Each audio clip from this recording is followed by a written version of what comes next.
lunes no tenemos tabernáculo de oración porque estamos teniendo algunas reparaciones aquí en el santuario. Pero mañana martes 3 de abril sí tenemos servicio de Santa Cena. Lo invito a un servicio de Santa Cena a las 7 de la noche, mañana martes 3 de abril. Y bueno, ahora le quiero dejar una enseñanza titulada Cuando amanece el nuevo día. Sí, usted y yo tenemos un nuevo día que está amaneciendo. Quiero recordarle que las dificultades que a veces pasamos no duran para siempre, terminan en algún momento y un nuevo día está amaneciendo para usted y para mí. Vea estos minutos. Cuando amanece el nuevo día. Muchos de nosotros a veces hemos tenido problemas en la vida, pero quiero decirle lo siguiente: todo problema tiene un final. Toda situación difícil en algún momento termina y comienza un nuevo día. A veces hemos tenido, ¿cuántos de nosotros nos ha tocado tener un mal día? Pero todo mal día tiene un final y comienza un nuevo día. Y por eso le quiero hablar sobre el tema cuando amanece el nuevo día, y vamos a hablar de 3 cosas que debemos hacer cuando amanece ese día. Ahora, entonces dígale, para empezar, dígale al que tienes al lado: la situación que estás pasando ahora no es eterna, las cosas van a mejorar y comienzan con este nuevo día de resurrección. Dice la Biblia en Mateo 28:1 algo muy interesante. Dice que el domingo, léanlo conmigo, 1, 2, 3, el domingo por la mañana temprano, cuando amanecía el nuevo día, cuando amanecía el nuevo día, María Magdalena y la otra María fueron a visitar la tumba. Hay 2 personajes muy interesantes que son María Magdalena y la otra María, dice la Biblia, que fueron a visitar la tumba. Pero ¿por qué iban a visitar? ¿Qué había pasado en los días anteriores? ¿De qué se estaba hablando en ese día? Y dice, esto nos lo muestra la siguiente foto que voy a poner en la Biblia, en la pantalla. Ellas lo que habían observado era una tumba cerrada. Era una tumba donde había sucedido lo siguiente. Dice Mateo 27:59 que José tomó el cuerpo y lo envolvió en un largo lienzo de lino limpio. Lo colocó en una tumba nueva, su propia tumba que había sido tallada en la roca. Luego hizo rodar una gran piedra para tapar la entrada y se fue. Pero ojo, lean conmigo el versículo 61. Dice que tanto María Magdalena como la otra María estaban sentadas frente a la tumba. ¿Y qué? Observaban. ¿Qué era lo que ellas estaban observando? Juan nos da más detalles. Juan nos da un poquito más de detalles. ¿Qué era lo que ellas estaban viendo? Observaron todo lo que voy a leer ahorita. Si quieren, léanlo conmigo. Dice Juan 19:38. Más tarde, José de Arimatea, quien había sido un discípulo secreto de Jesús, por temor a los líderes judíos. ¿Era un discípulo de Jesús? Sí, pero secreto, porque le tenía miedo a que le dijeran cristiano. Diga que tienes al lado, ¿eres agente secreto? ¿O te da vergüenza? No, a nosotros no nos da vergüenza decir que somos cristianos, ¿verdad? A ver, denle un aplauso a todos los que no les da vergüenza decir que somos cristianos. Pero dice que José de Arimatea, quien había sido discípulo secreto de Jesús por temor a los líderes judíos, fue y pidió permiso a Pilato para bajar el cuerpo de Jesús. Cuando el gobernador Pilato concedió el permiso, entonces José de Arimatea fue a buscar el cuerpo y se lo llevó. Este señor José era originario de una ciudad llamada Arimatea. Fue y pide el cuerpo. El gobernador Pilato le dice: ok, llévatelo. Entonces dice la Biblia, sigue diciendo en el versículo 39, que fue por el cuerpo y que lo acompañó Nicodemo, el hombre que había ido a ver a Jesús de noche. También aquel no se había atrevido de día, de noche. Pero miren, los discípulos secretos cuando se convierten, se convierten. Y ellos 2 entonces salieron, recogieron el cuerpo de Jesús, y dice que llevó consigo unos 33 kilos de ungüento perfumado, o sea, era una mezcla de aloe y mirra, para poder untar el cuerpo de Jesús al llevarlo a la tumba. Y ahí iban. Y todo eso lo estaban observando ¿quién? María Magdalena y la otra María, según dice San Mateo. Ellas vieron cómo el cuerpo fue untado, cómo el cuerpo fue, dice versículo 40, lo leen conmigo, de acuerdo con la costumbre de los entierros judíos. Era una costumbre, envolvieron el cuerpo de Jesús untado con las especias, pero lo envolvieron en largos lienzos de lino, bien envueltito, bien ungido, bien untado con esa mezcla de aloe y mirra. Y el lugar de la crucifixión estaba cerca de un huerto donde había una tumba nueva. ¿De quién era esa tumba? ¿De quién era esa cueva? De José de Arimatea. Era nueva, nunca se había usado. Y como era el día de preparación para la Pascua judía y la tumba estaba cerca, pusieron a Jesús allí. Eso es lo que decía San Mateo, que las dos Marías, María Magdalena y la otra persona, estaban observando. Eso es lo que habían observado. Ellas miraron todo ese proceso. Ellas miraron cuando bajaron a Jesús. Ellas miraron cuando envolvieron, cuando lo untaron, cuando lo envolvieron en los lienzos. Y ponga ojo a los lienzos, porque eso tiene mucho que ver. Pero entonces, ¿cuál era la situación? Eso era.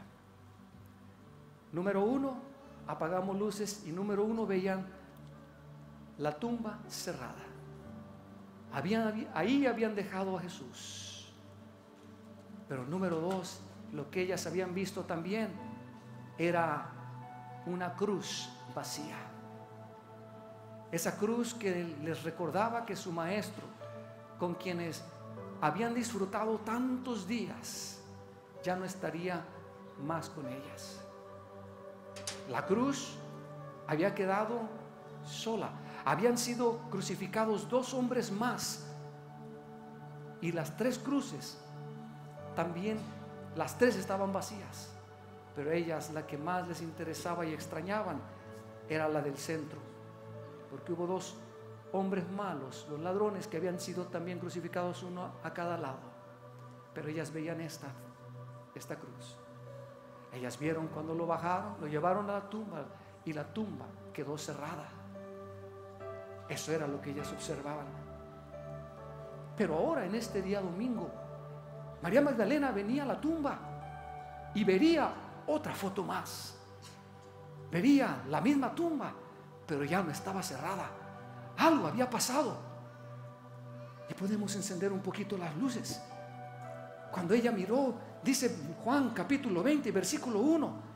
Ustedes pueden leer quizás en pantalla. Dice que el domingo por la mañana temprano, mientras aún estaba oscuro, María Magdalena quizás venía pensando: sí, yo me recuerdo, sí, hace 2 días, el viernes, cuando dejé a mi maestro, yo vi cuando lo untaron, yo vi cuando lo envolvieron, yo vi cuando lo pusieron dentro de esa cueva.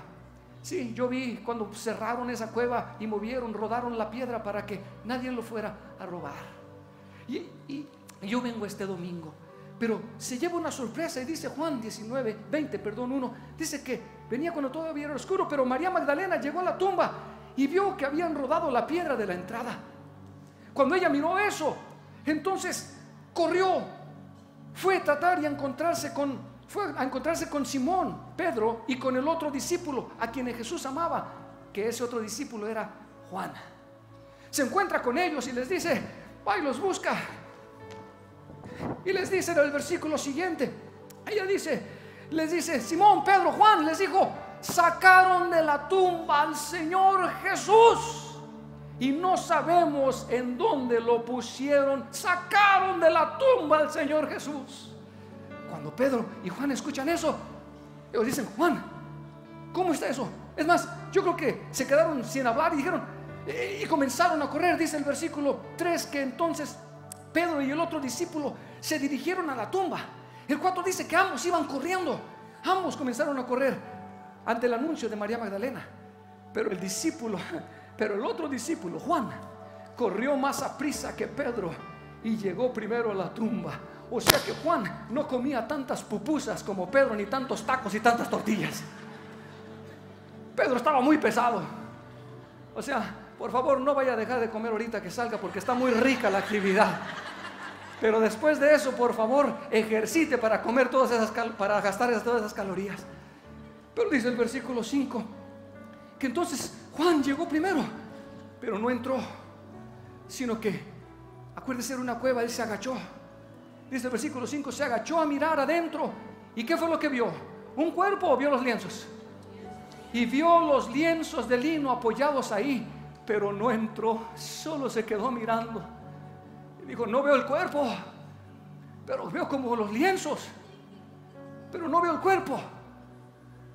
Cuando él estaba haciendo eso, dice el versículo 6, que entonces sí, ya llegó Pedro todo cansado, pero Pedro era más atrevido. Y dice que luego llegó Simón Pedro y entró en la tumba. Él sí dijo, hazte a un lado, yo no voy a ver desde afuera. Él entró, pero cuando entró, él también notó los lienzos de lino allí. ¿Qué encontró? ¿Cuerpo o lienzos? Solamente encontró los lienzos. Dice el versículo 7 que el lienzo que había cubierto la cabeza estaba aparte. Había estado doblado, pero estaba colocado aparte de las otras tiras, de los otros lienzos. Entonces el discípulo que había llegado primero a la tumba, entonces se animó, porque ya vio a Pedro que estaba ahí. Entonces él también se metió y pudo comprobar que había lienzos, pero ya no había cuerpo. Había los lienzos, pero el cuerpo no estaba. Estaban hasta los lienzos doblados de la cabeza estaban apartito. No estaban hechos bolas. O sea que Jesús es ordenado, resucitó ordenadito, dejó dobladitos los lienzos. Aló, a los desordenados. Pero lo que me impresiona aquí, quiero hablarte un poquito de los lienzos, las ropas. Estas ropas representan, ¿por qué representan muerte? ¿Por qué no se los llevó Jesús? ¿Por qué, hombre? Si lo más difícil era resucitar, hombre, pues ¿por qué no recoge la ropa también y llévatelas? Y esto no es una doctrina, pero déjeme darle alguna aplicación. Las ropas representaban el sufrimiento pasado. Las ropas hablaban de esa agonía que él había tenido desde el Getsemaní, hasta que lo golpearon, hasta que lo latigaron, lo abofetearon, lo escupieron. Las ropas le recordaban, esas ropas eran las que le pusieron después de que se burlaban de él y le decían, si eres rey, pues sálvate tú mismo. Se mofaron, le hicieron bullying, jugaron con las otras vestiduras que tenía antes, se las repartieron, echaron suerte sobre ellas. Esas ropas hablaban de la vergüenza, del pecado que había caído sobre su vida. Esas ropas no las necesitaría él más. Y aquí hay algo que quiero explicar a nuestras vidas. Esas ropas representan también nuestro pasado doloroso. Esas ropas representan nuestros traumas, nuestros fracasos, nuestros pecados que hicimos cuando no conocíamos a Cristo. Esas ropas nos recuerdan de la muerte, de cuando estábamos muertos en nuestros delitos y en nuestros pecados. La Biblia dice en Romanos 3:23, por cuanto todos pecaron y están separados de la gloria de Dios. Y luego dice la Biblia en Romanos 6:23, porque la paga del pecado es ¿qué? Muerte, mas la dádiva de Dios es vida eterna en Cristo Jesús. Entonces las ropas, sí, ¿cuántos de nosotros somos pecadores? Entonces, pero cuando el diablo viene y te dice, es que tú fuiste esto, es que tú no puedes ser un líder, no puedes ser un mentor, mucho menos un pastor, porque tú hiciste esto en tu pasado. Sí, pero hoy es un nuevo día que está amaneciendo. Hoy amanece un nuevo día, y en ese nuevo día el Señor Jesús se había dejado las ropas del sufrimiento. Eso quiere decir que si a ti también a él se burlaron, lo criticaron, lo escupieron, lo humillaron, lo avergonzaron, No importa qué te hayan hecho en la vida, en el pasado. No importa con que hayas estado así como un poco batallando en tu vida. Hoy amanece un nuevo día. El día de resurrección te dice: quítate las vestiduras de la muerte. Quítate esas vestiduras de la vergüenza. Quítate esas vestiduras de la humillación. Quítate esas vestiduras de cuando te abusaron y te causaron traumas y te causaron que fueras una persona miedosa, temerosa, con complejos. Así crecimos muchos de nosotros. Pero gracias a Dios que no se quedó muerto Jesús. Él un día resucitó, dejó las ropas para recordarnos que las ropas de la vida vieja pasada ya no tenemos que llevarlas. Hay que quitárnoslas. Quítate las ropas del trauma. Quítate las ropas de la tristeza, de la depresión crónica. Fuera las ropas de muerte.